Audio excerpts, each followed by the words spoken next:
예수님은 나의 왕, 나의 주인, 나의 생명이십니다.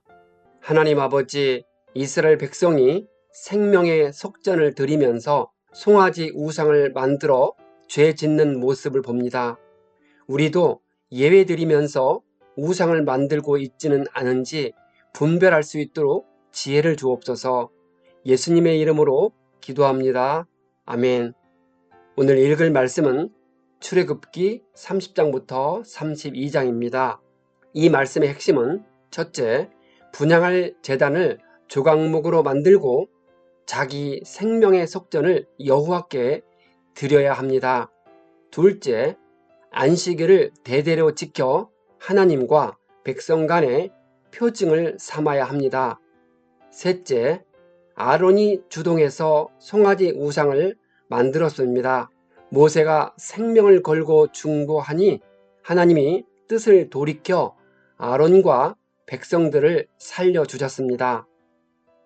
30장 조각목으로 분향단을 만드는 과정이 기록되어 있으며 물두멍과 거룩한 향기름과 향의 종류에 대해 말씀하십니다. 기술자를 지명하여 회막에서 쓰이는 가구들을 만들겠습니다. 분향단은 하나님께 향을 태워 올리기 위한 제단으로서 조각목으로 만든 후에 순금으로 싸고 주위에 금테를 둘렀습니다.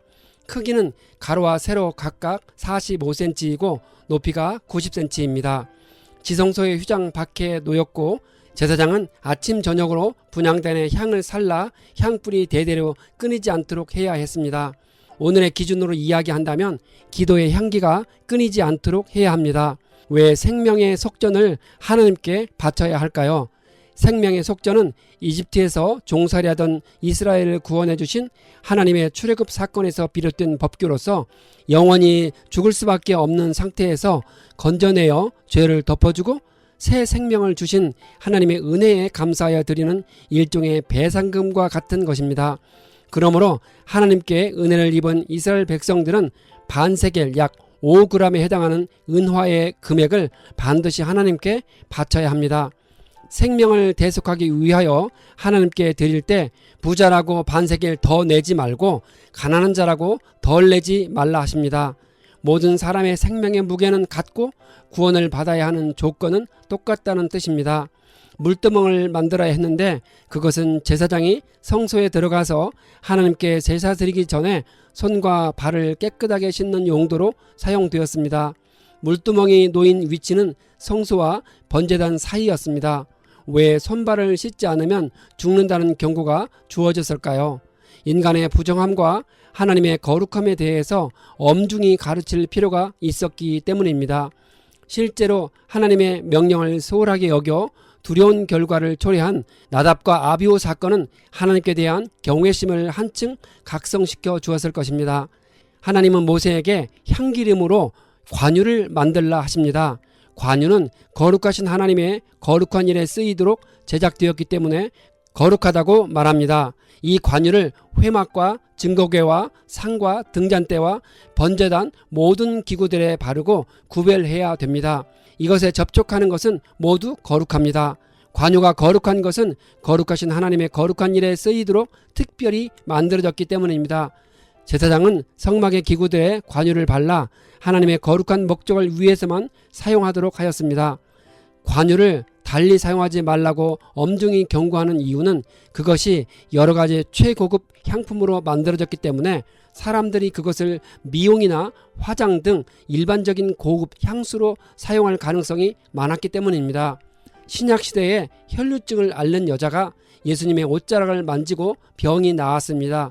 예수님은 관유를 바르는 것처럼 거룩하신 분이시니 여인의 병이 깨끗하게 나은 것입니다. 향을 만들어 소금을 쳐야 했는데 그 이유는 소금이 일반적으로 부패 방지 목적으로 사용되고 특별히 언약의 불변성을 상징하기 때문입니다. 이런 점에서 향에 소금을 치는 행위는 변치 않고 있는 그대로 향을 온전히 보존하여 하나님께 바쳐 올린다는 것을 의미한다고 볼 수 있습니다. 백성 중에 끊어지리라는 뜻은 하나님의 명령을 어기는 자가 거룩한 하나님의 언약 백성인 이스라엘 공동체에서 추방당할 것이라는 의미로 봅니다. 31장 하나님은 모세에게 부살레를 지명하여 하나님의 영이 그에게 충만하게 하여 지혜와 총명과 여러 가지 재주로 정교한 일을 연구하여 금과 은과 노스로 기구를 만들게 했습니다. 구약 시대의 하나님은 종종 누군가로 하여금 예언, 지도력, 기술 등의 특별한 재능을 발휘할 수 있도록 하나님의 영인 성령을 충만하게 채워주시곤 했습니다.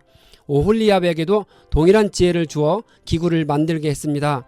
하나님이 친히 쓰신 증거판 둘을 모세에게 주셨습니다. 하나님은 안식일을 정하시고 지키게 하셨습니다. 안식일은 이스라엘이 하나님의 거룩한 백성이라는 사실을 규칙적으로 일깨워주는 역할을 했습니다. 우리가 7일에 한 번씩 지속적으로 예배드리는 습관은 매우 강력한 힘을 가집니다. 하나님은 우리가 안식일이 하나님과 이스라엘 간에 대대로 지켜지는 표징이라고 합니다. 하나님은 안식일을 통해 이스라엘을 거룩하게 하는 여호와인 줄을 알게 하시겠다고 합니다. 6일 동안은 일하고 7일째 날은 하나님께 거룩한 날이니 이 일을 하게 되면 반드시 주기라 합니다. 그 이유는 하나님께서 6일 동안 천지를 창조하시고 7일째 날에는 쉬셨기 때문입니다. 이사야 선지자는 안식일을 거룩하게 지키는 이방인들도 주님의 성산으로 인도해 주신다고 합니다. 십계명 돌판은 2개였습니다. 십계명이 두 돌판의 절반씩 기록된 것이 아닙니다. 한 개의 돌판에 십계명 전체가 기록되어 있을 것이고 나머지 하나는 복사본이었을 것으로 봅니다. 이것은 고대 시대 계약의 일반적인 양식을 따른 것으로 봅니다. 오늘날처럼 고대에도 계약 당사자들은 계약의 내용과 똑같은 사본을 만들어 각각 하나씩 가짐으로 계약을 체결했습니다. 32장 모세는 대략 40일 곧 6주일가량 시내산에 머물렀습니다.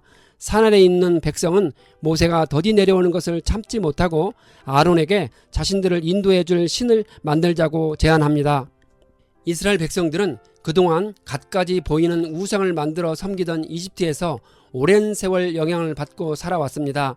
그리고 출애굽 이후 이스라엘 백성들은 모세를 하나님의 대리자로 여겨왔습니다. 그런데 모세가 오랫동안 보이지 않자 심적인 부담을 느낀 백성들은 이집트의 우상들처럼 자신들의 눈에 보이는 신을 갖기를 강력히 원했습니다. 아론은 백성들에게 금고리를 가져오라 했고 그것으로 금송아지를 만들었습니다. 그들은 금송아지가 이집트에서 인도해낸 신이라고 말하며 먹고 마시며 뛰놀았습니다. 하나님께서 이 소리를 들으시고 크게 노하시어 매우 진노하십니다. 하나님은 이스라엘과 관계를 끊고 모세를 통해 새로운 나라를 세우려고 하셨습니다. 다급한 모세가 하나님께 간절히 중재 기도를 드렸습니다. 아브라함과 이삭과 야곱과 하셨던 언약을 기억해 주실 것을 간구합니다. 모세의 기도를 들으신 하나님께서 뜻을 돌이키셨습니다. 원칙적으로는 우리의 기도가 하나님의 뜻을 바꾸게 할 수 없습니다.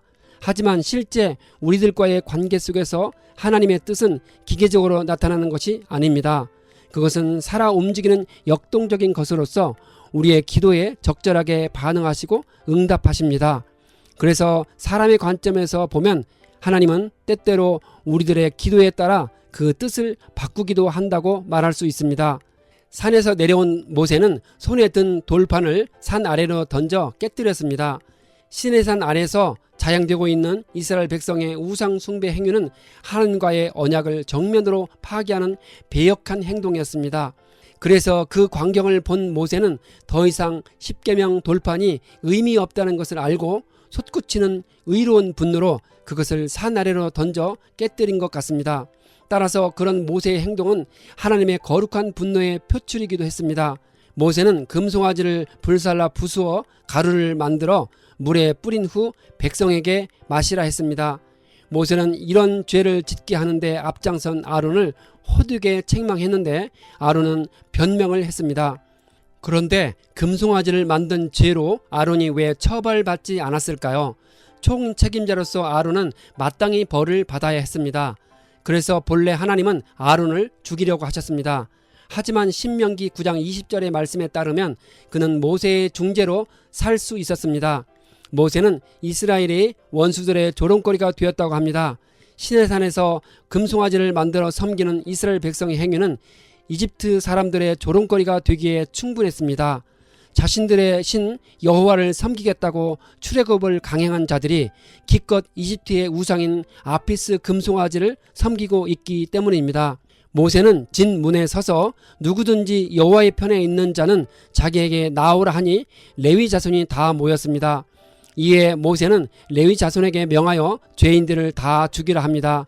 처음부터 현장에 있었던 레위 사람들은 누가 적극적으로 우상 숭배를 주동했는지, 그리고 그때까지도 잘못을 전혀 깨닫지 못하고 있는 자들이 누군지 모두 관찰하고 있었던 것입니다.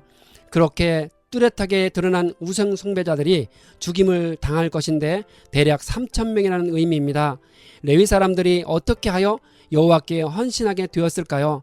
헌신하다는 말은 하나님의 거룩한 목적을 위하여 따로 구별되어 하나님께 봉사하는 것을 가리키는 말입니다. 따라서 레위 지파들이 비록 동족일지라도 우상 숭배자들을 친 것은 하나님의 거룩한 일을 수행했다는 의미에서 그들은 여호와께 헌신된 것입니다. 실제로 후에 레위 지파는 하나님께 헌신되어 제사장을 돕고 성막을 관리하는 일을 맡았습니다. 이튿날 모세는 하나님께 나아가 백성들을 대신하여 중보 기도를 했습니다. 모세가 여호와께로 다시 나아가 여짜오되 슬프도소이다. 이 백성이 자기들을 위하여 금신을 만들어 싸우니 큰 죄를 범하였나이다. 그러나 이제 그들의 죄를 사하시옵소서. 그렇지 아니하오시면 원하건대 주께서 기록하신 책에서 내 이름을 지워버려 주옵소서. 모세는 백성들의 죄를 사해주는 조건으로 자신을 기록된 책에서 지워버려 주시도록 기도했습니다. 후일 발전된 계시에 의하면 그 책은 생명책을 가리키는데 한 번 기록되면 반드시 구원을 받습니다. 다만 그 책에서 이름을 지워버릴 것이라는 표현은 본래부터 멸망당할 범죄자들처럼 영원한 형벌을 받을 것이라는 의미입니다.